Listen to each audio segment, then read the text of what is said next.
Welcome, everyone. We'll get started in a couple of minutes. We just want to allow attendees time to join in, and we're also getting our closed captioners up at this time. So just give us a second to before we get going.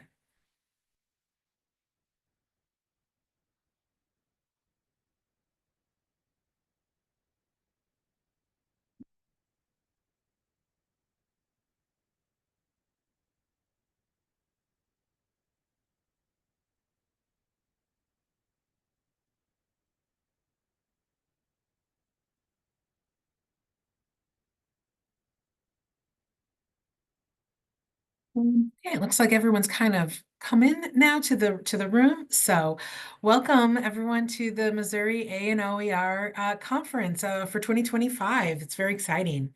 My name is Jale Fazelian, and I'm the Associate Dean of Libraries at the University of Missouri St. Louis. If you see me mute myself, it's because we have a renovation going in our library, and you might have heard drilling just a minute ago, but I don't want that to interrupt the session. So. To that end, you are in Developing Learner-Driven OERs with Design Thinking, presented to you by Chris Ingersoll. Chris Ingersoll is a professor of advertising and design. She currently teaches at the W. Page Pitt School of Journalism and Mass Communications at Marshall University in Huntington, West Virginia. And now I will turn things over to Chris. Oh, good morning and thank you very much. I hope what I'm bringing today will be beneficial to everyone. And it's not a super long presentation. There'll be lots of room for questions, but let's begin. So, hey, thinking about developing an OER or open education, open educational resources, often sometimes you think of them only as textbooks, but of course they're not. So I'm going to present. I'm going to talk a little bit about design thinking first. Very popular thing right now, even though it's been around a long time. A lot of companies really love using this because it helps create innovative ideas. So I teach this a lot to freshmen in a freshman seminar. I also teach this to honors, juniors, and seniors. Now, let's talk about design thinking. The parts are linear until they're not. And I'm not going to read off my slides, forgive me. But there is kind of a path. And if you Google design thinking, you're going to find all kinds of information about the parts or the path that you take. The thing with design thinking, though, is I've narrowed it down to these key elements. And they can be done, they're usually done in this order. But when you get to a part where you know you may not have that right yet, you move back to another order. So it's not necessarily always a linear thing. Now, that said, the key parts, if you are thinking about creating OERs or even just getting that kind of open resources at an institution or organization, design thinking can really help think beyond what's I don't want to say normal, but what the path we normally take. The number one thing in design thinking is right here. You have to know who you are building, and I'm going to use some commercial terms here, who you are building the product for, or in this case, whatever the open resource you are building, who are you building it for? And you also have to consider who is connected.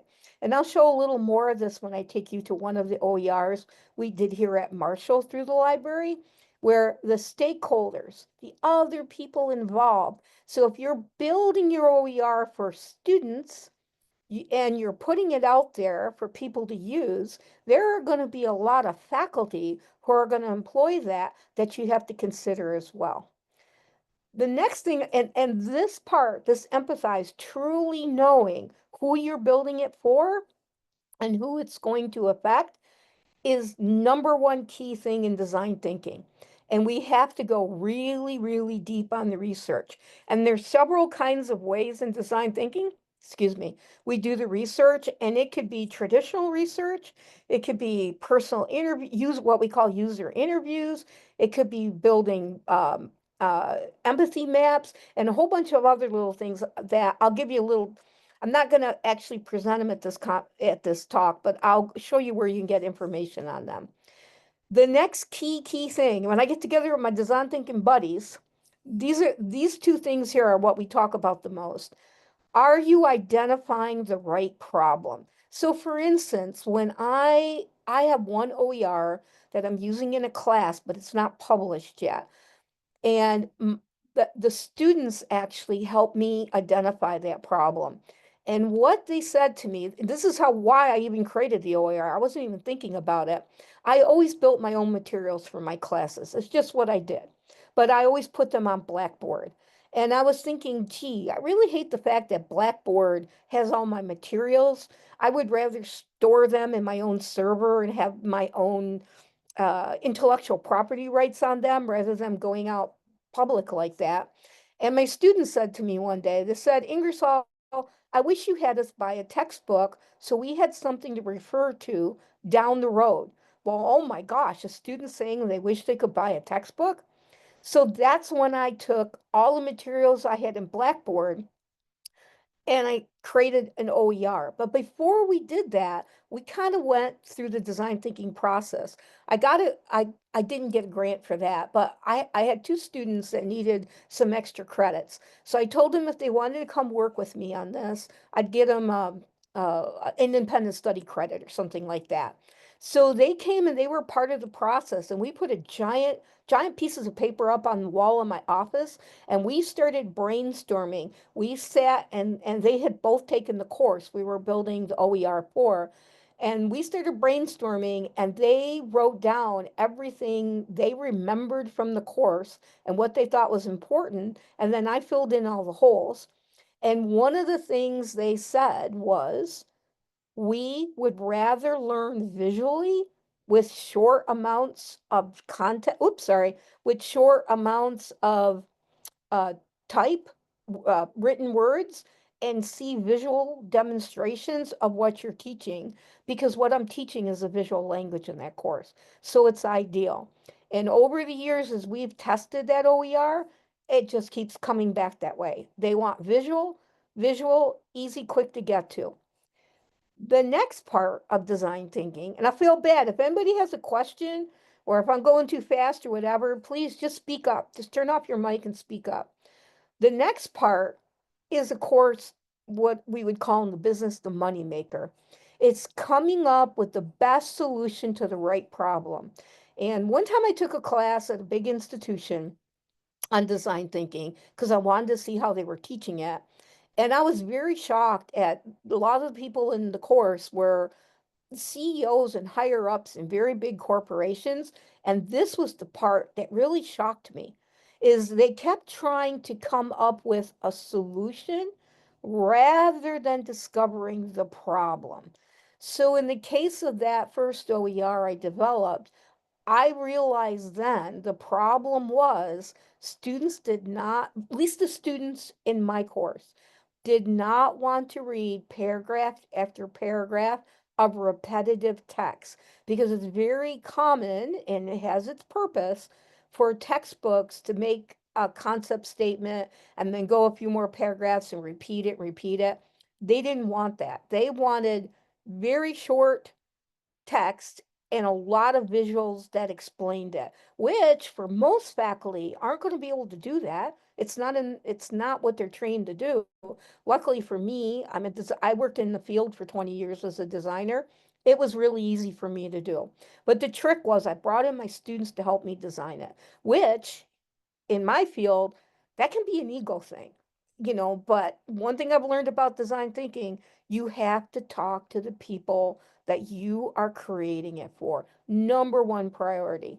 Now, solutions don't always work. If they did, there'd be a lot of wealthy companies, but you have to go out on a limb and try.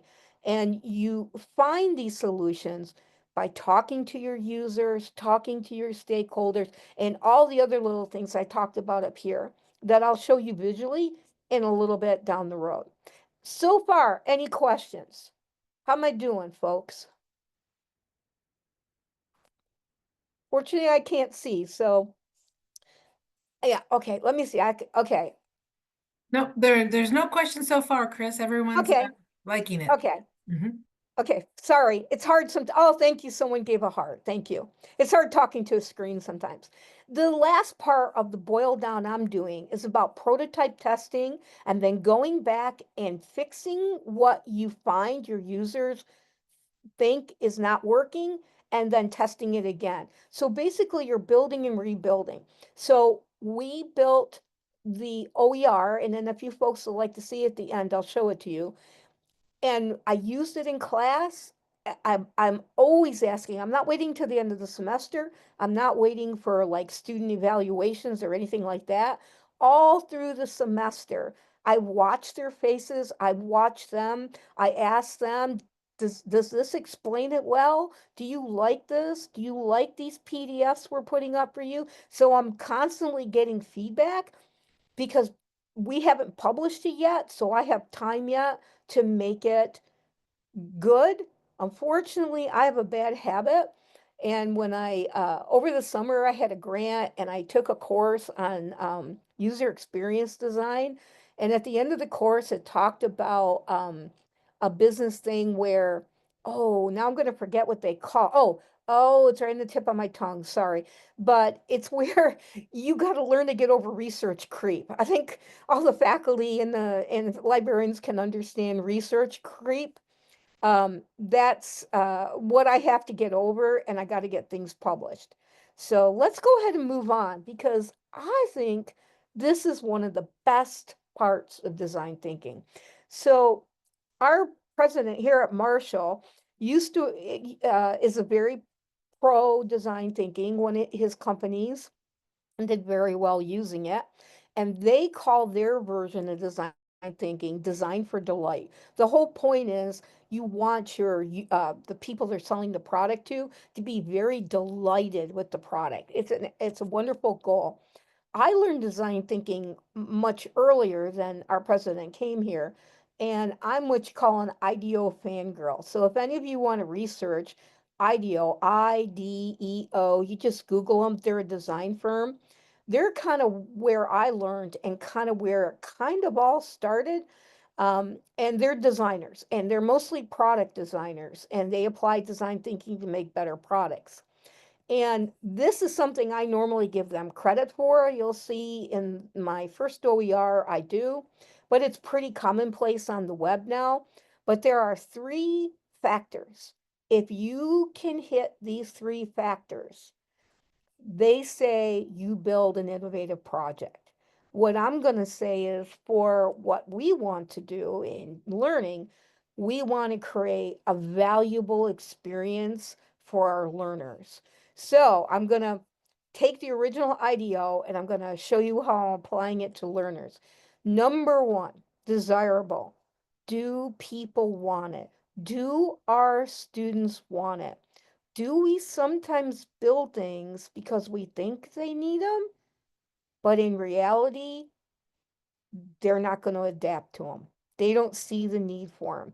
But we're used to a particular process, and maybe this will help.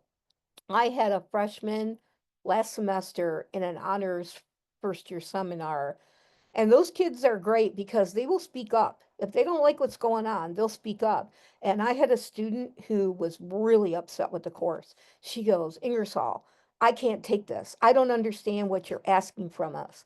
And I said, sweetie, this stuff is not black and white. When you work with design thinking, there's a lot of gray areas, and you're going to have to think, you and your team are going to have to think this stuff out for yourselves. She says, but I'm not used to that. I'm used to being told what the answer is, and then I feed it back in the assignments. Well, she was really, really upset at that point, but when she got done with the course, I told her, just go with the flow. Just stay with it. Don't worry about your grade. And by the time they got done, her team actually won the pitch.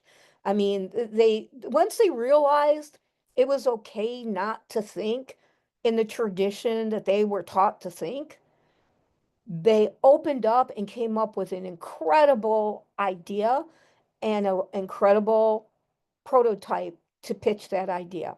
So, this is what I mean by this. I had to learn, is it because I think it works or is it because my students want it?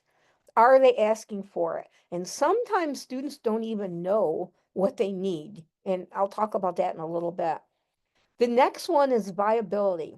There was a time we didn't have to think about this. Years and years ago, I created a program. I was given a budget and I didn't go through the whole budget. And I said, would the university like this? It was college. Would the college like this money back? Because I feel like all I'm going to do is just spend money to spend money.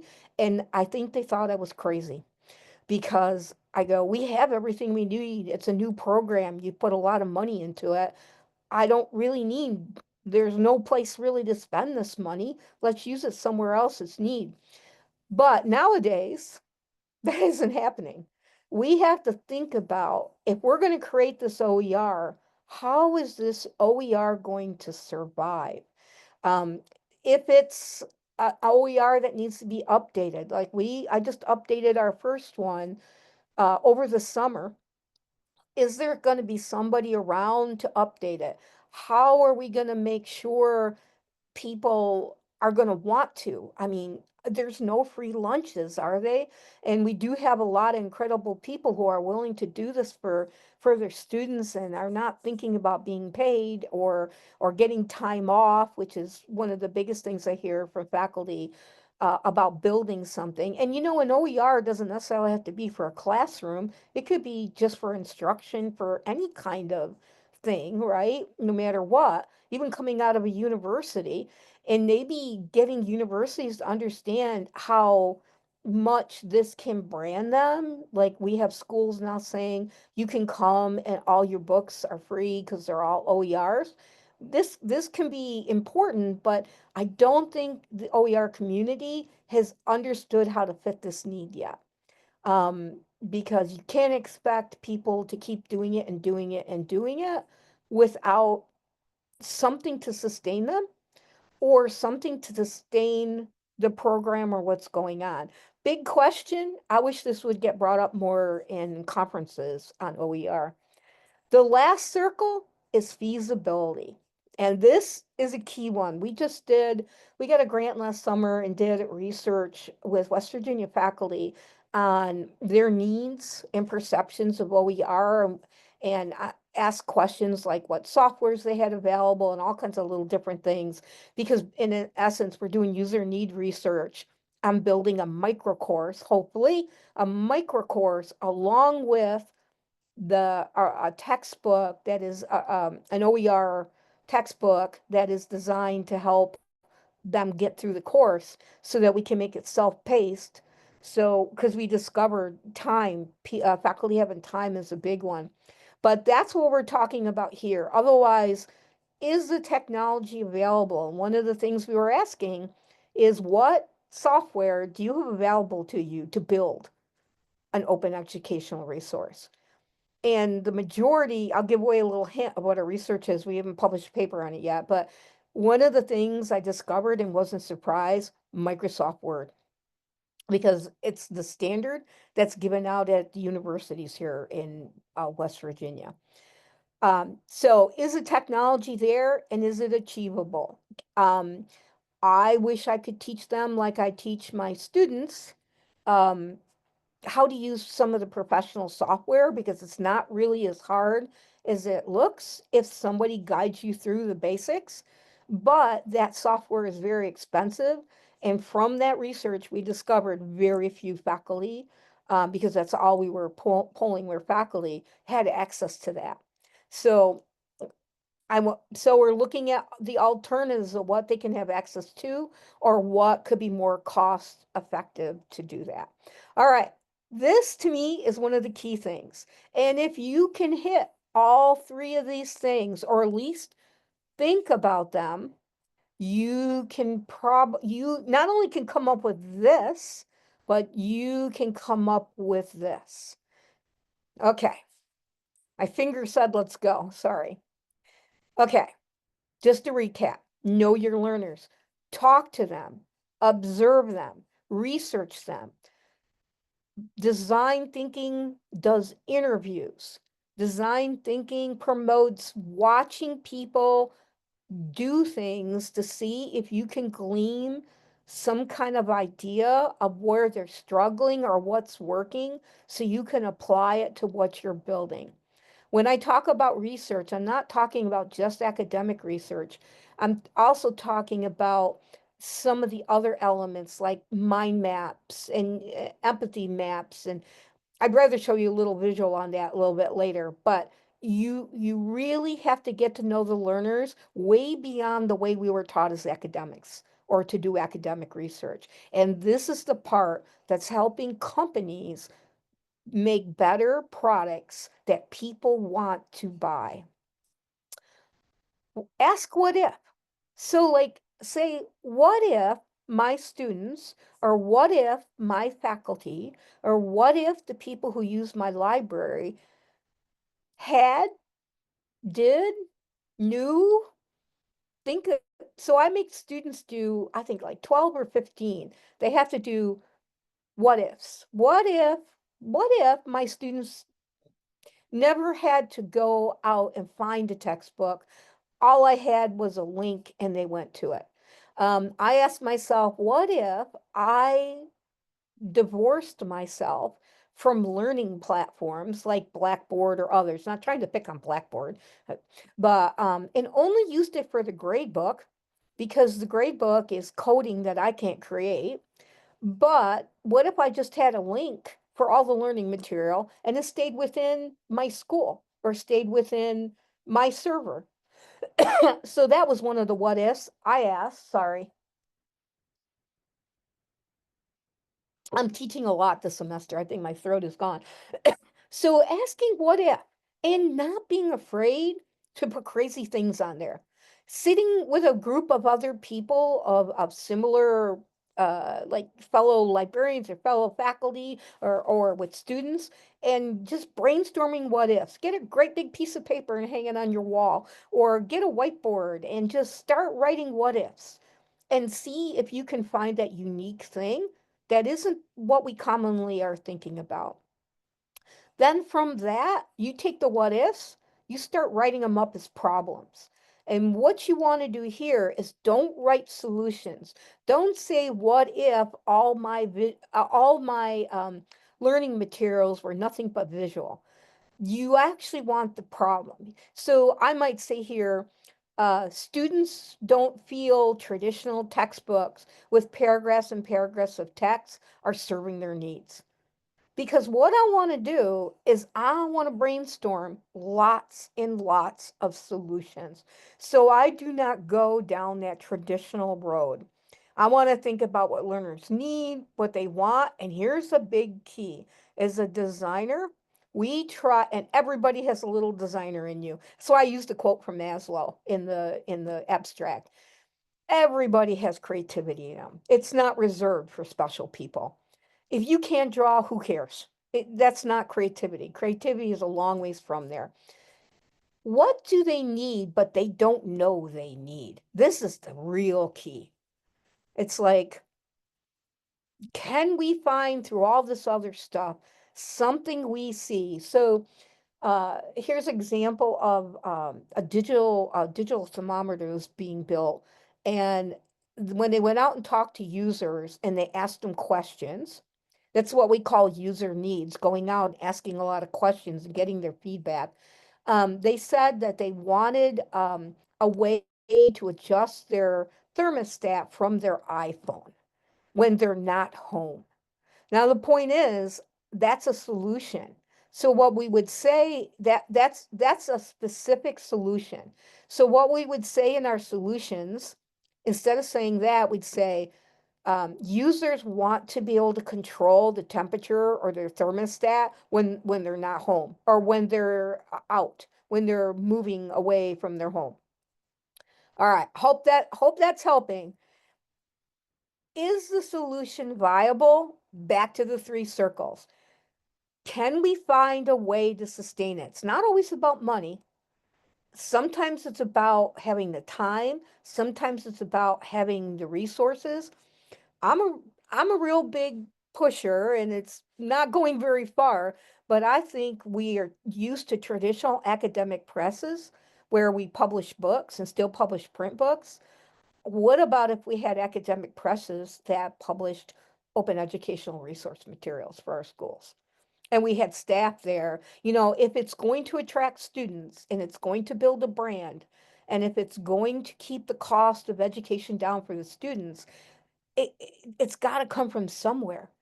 It can't, it's somewhere, it's got to be paid for. And maybe the most economical solution would be it to come from the institutions themselves and rethink how we deploy learning material like that instead of having it come from commercial sources. Okay, is the best solution feasible? Okay, do we have the people?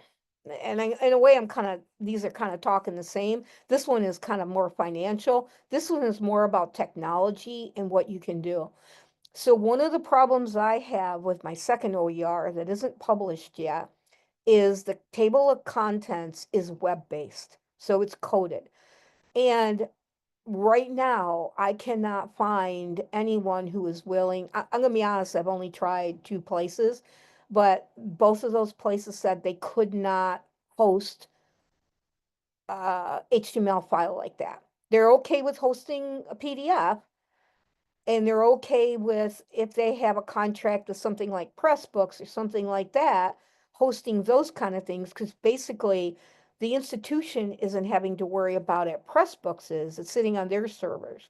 But the fact you're going to have a server, but we updated our first OER, which is nothing but an interactive PDF, and I was able to, because I have the original files, make the corrections, give that to our digital librarian, and they updated it.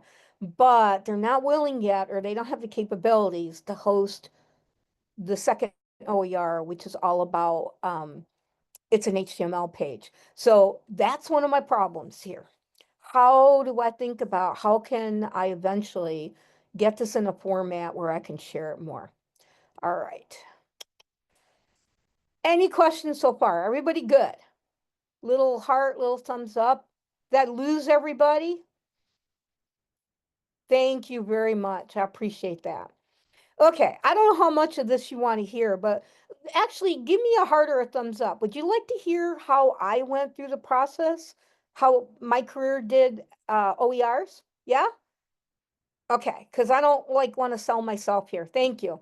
All right. I didn't realize it at the time, and I knew nothing. Oops, sorry. I knew nothing about OERs until my library taught me. We have an incredible library here, a wonderful director in the digital library, all the librarians there. I work with them a lot. I didn't realize it, but I was kind of creating OERs back in 2012 in a way with WordPress. Do I have any librarians in the group here today? Any rare book librarians? Give me a heart or a thumbs up. Beautiful. I hope you're gonna love this. So I taught an honors course called The Book Beautiful. And WordPress isn't this easy anymore. But when I built this in WordPress, it was free. You're gonna see, because you're probably gonna see some advertising come up. And I did a course called The Book Beautiful where and most of these students were either going to go be lawyers or doctors or things like that. Almost all of them. It was a 400 level honors course. And so I wanted to teach them about how you can go buy paintings and other things when you get rich and collect. You also can collect books and you can support rare book libraries because I love them. I love the history of book. I did some of my grad research on it. And so what we did is we ran a blog and I would post what the students were doing. And I'll go through this quick, but they actually made book plates. And now we're talking people going off to be doctors and lawyers. And they actually did bindings. And then I would post here on the blog, and I told them everything you do is going to be live. People are going to see it. So be careful what you do because it's going to be on there forever. And so we did this kind of thing. And then I hope you guys love this because it was one of the best things we did. Hang on. We did an edible book and tea. And these were the students. We had it at the library. Here's our library director. Here's our director of special collections. And this is what these doctors and lawyers and nurses and students going on to grad school built for their edible book. And I'll go through kind of quick. And if anybody wants to see this, I'd be happy to share the URL. I thought this one was pretty cool. So, around the world in 80 dates. Yeah, I know, isn't it cool? I miss teaching this class. Our honors college has, you can only teach it 3 times. Then you can reapply it, but I had already taught it 4 times. They let it go one more time. So I said, time for me to step aside and let some other faculty teach it. Isn't this gorgeous? I mean, it's amazing what these kids did. And then we gave them little prizes and awards. But let me get down to the teaching part. So I know everyone can't do this, but this is teachable. So now this is where I put all my content. Now, is this an OER? Can we share it?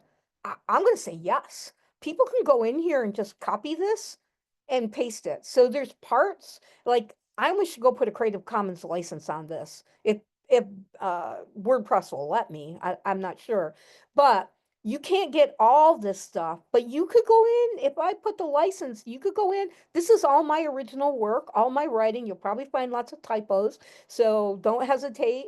And then I built little things like this, and it isn't, now think about it, this is back in 2012 to 16. So I know all the links aren't working, but what I did is I took a floor plan of the Library of Congress, and then I put in different little videos, and it's amazing. Some of them still work when you think how old it is, but they could go from room to room and look at these different things connected.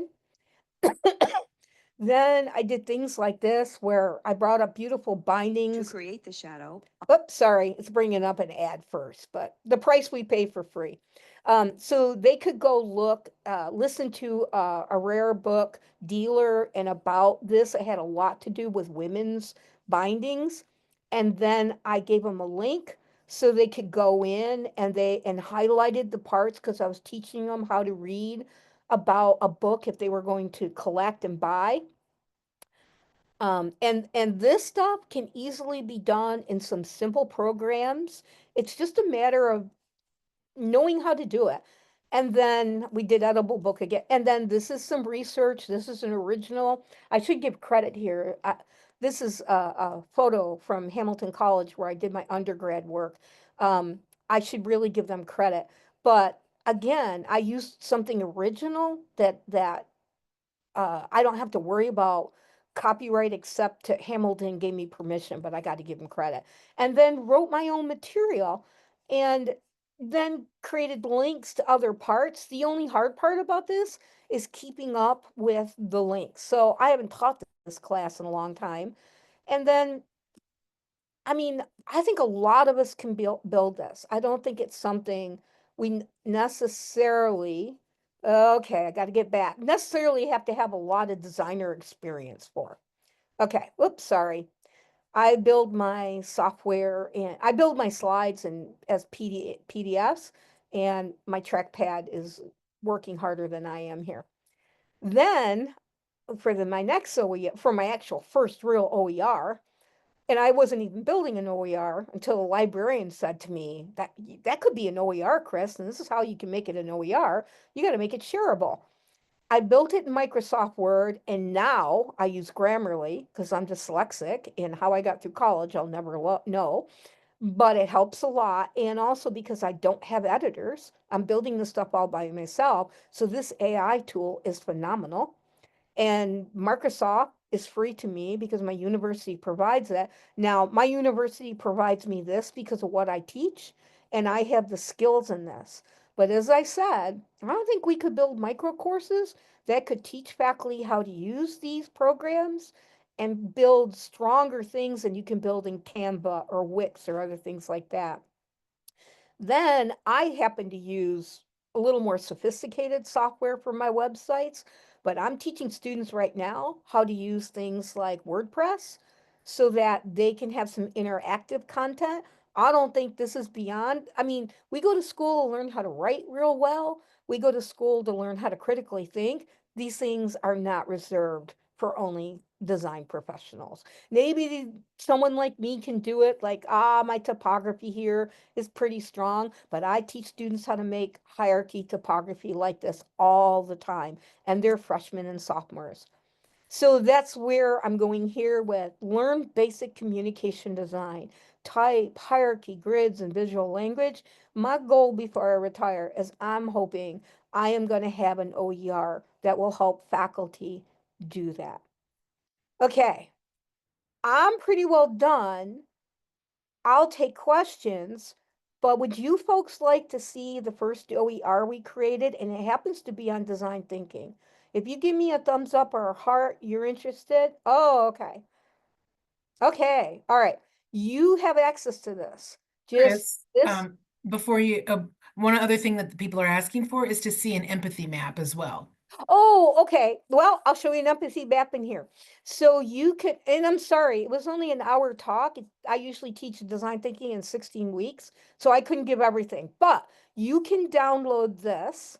So you can go here and download, and we just did this this summer is we added all the rubrics and some other parts of this PDF as individual pages. So when you teach with it, you can actually fill out more pages. So I'm going to go ahead and click download. I'm going to have false things here. And let me take you to the top. It actually walks you through the whole design thinking process. I designed this for my freshman honor students. Well, actually, I designed it for freshman FYS students, not necessarily just honors.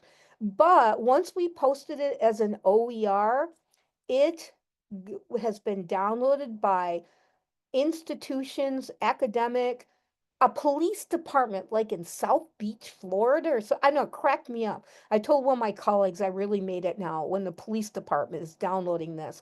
But the reason they were downloading it is because we're talking about using design thinking for civic and so to help civic and social issues.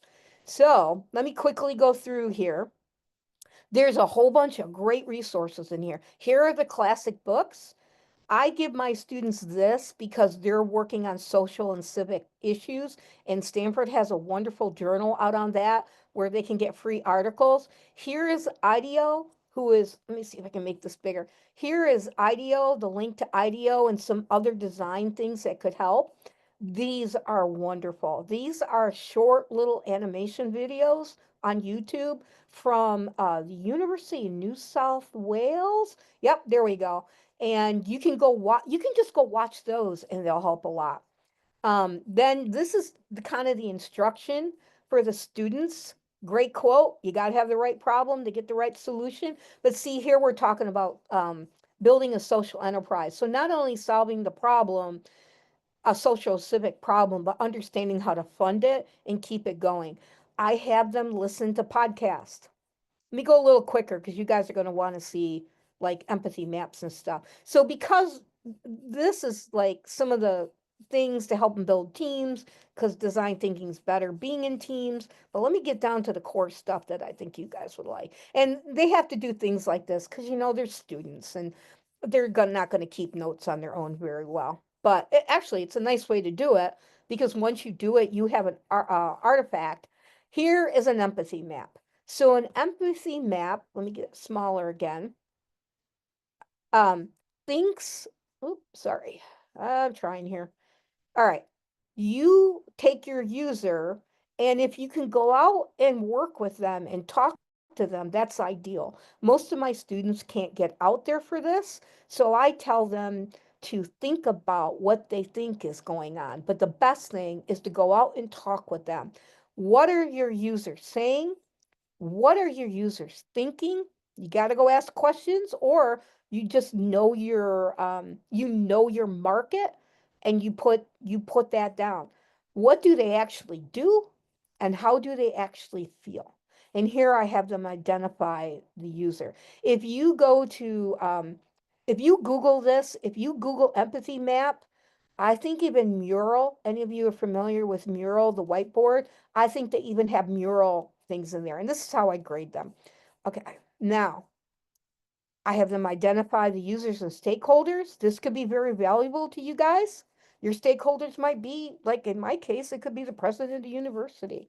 How some tips on conducting interviews. Remember, This is for my class, but still other people are downloading it. And I don't make them do a ton of it because they're freshmen. But observations, one of the key things, watching them. What are you learning? So David Kelly at IDEO, they were doing a big job for Procter and Gamble, and they wanted a bigger share of the kids' toothbrush market. And what he did is he was observing kids using a toothbrush, and what they got from that was how all they were adult toothbrushes made smaller, and it wasn't working for kids, and they saw what they needed to change. It helped. They got a big share of the market. It really worked for that company. Okay, let me get to some other goodies. And we're going to run out of time. I want to give you time for questions. Oh, empathy. Excuse me. Those are all the way at the bottom here. There you can see I make them a journey map. A customer journey map is where you watch, where you stop and think. So let's say you were doing library patrons, how people use the library. You would start out right from and make like a linear map and say, oh, so the minute someone thinks they need to use the library would be the starting point. And then you would walk and make a visual map of how they would come to the library, get into the library, how they would go through the process. Companies like Starbucks do this. They think about the user's experience as they're buying a cup of coffee, and they think about every touch point with the product or the brand. You would do the same thing for a library or for a class. Identifying user needs is hard, but this is where you talk to your users and you ask them questions and they give you statements and you look for what you learned in that statement. All right, I'm just rambling on now. Should I take some questions now? Because you guys can get access to this, and you can email me questions if you want. Chris, there are no questions in the chat so far, but people are enjoying what you're showing, it looks like from what I can see. Um, yeah, Oh, if you have any questions, please type them in the chat and I will make sure Chris sees them. Okay, here's a question for you, Chris.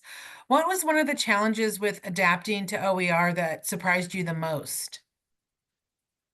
um, that the system didn't understand it. So, in other words, oh, how do I want to say this? Most faculty at university will create textbooks and sell them. And I think because I was kind of starting this early, I think our library was really good. Matter of fact, I was told my OER was the first one that was ever published on our in our digital scholar thing. Um, it wa- they, it was like I was doing it, but nobody thought it was necessary, which I got over. But yeah, getting the support.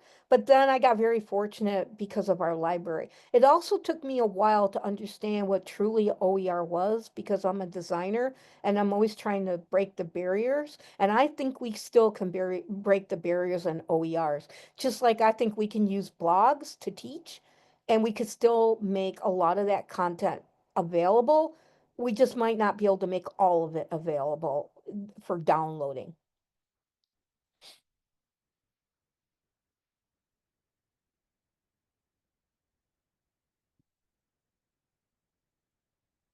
There's Anything another else? question. Yes, sorry. Could you talk more about the maintenance of OERs? How often do you maintain your OER and who helps you with that? And when do you decide to sunset an OER? Ooh, what's sunset mean? Put it away? Put it, Yes. okay. Yeah. I learned something new. Okay. Originally, I was on my own, but once I met our digital librarian who actually told me what a OER was, he saw the work I was doing. I forgot how we connected, but he saw the work I was doing and he was clever enough to say, this could be an OER, Chris. And he explained to me what it was, that I need to make it so other people can use it besides my class. Um, so I haven't sunset either one of them yet. I'm still working on them. And to be honest with you, I'm hoping that when I leave, they don't sunset. I hope I create something good enough, like the design thinking part. I mean, I updated it. I think we ran it. Can't remember when we actually published it. And then I updated it last summer, and I would love to update it more. Like some of the parts where I don't have visuals or don't explain a lot, I'd like to add to it. So I'd like it to be what we call, what us designers call a living document. It goes on forever. I would love to hand it off to someone else. Like when I retire, if somebody else would like to take it and keep and change it or keep going with it here at Marshall, I'd love that. Did I answer the question? Sometimes I ramble. I'm sorry. Well, I don't, someone said that's the dream, Chris. So I think you did answer the question. Yeah. Yeah, it's like my dream. Would you guys like to see the weird one we're working on now? Give me a thumbs up or a heart, and I'll show you the one I have to figure out how to publish. Okay, I'm gonna have to escape and go to a browser. Um,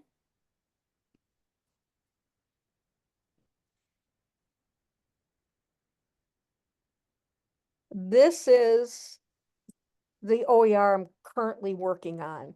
And I don't have the bottom hot yet. This is actually what we call a scalable vector graphic. I could teach people how to make this. It's not that hard. The part that's hard is getting the coding in, and I'm not a coder. I know just enough coding to get in trouble. But the beauty of a scalable vector graphic for webs, I know, I love it. I know I've presented this at a lot of conferences, and I love watching the people in the audience because they're like their faces just light up. But the my students named this. They call it an experience network. They said they refuse to call it a textbook because it's not a textbook.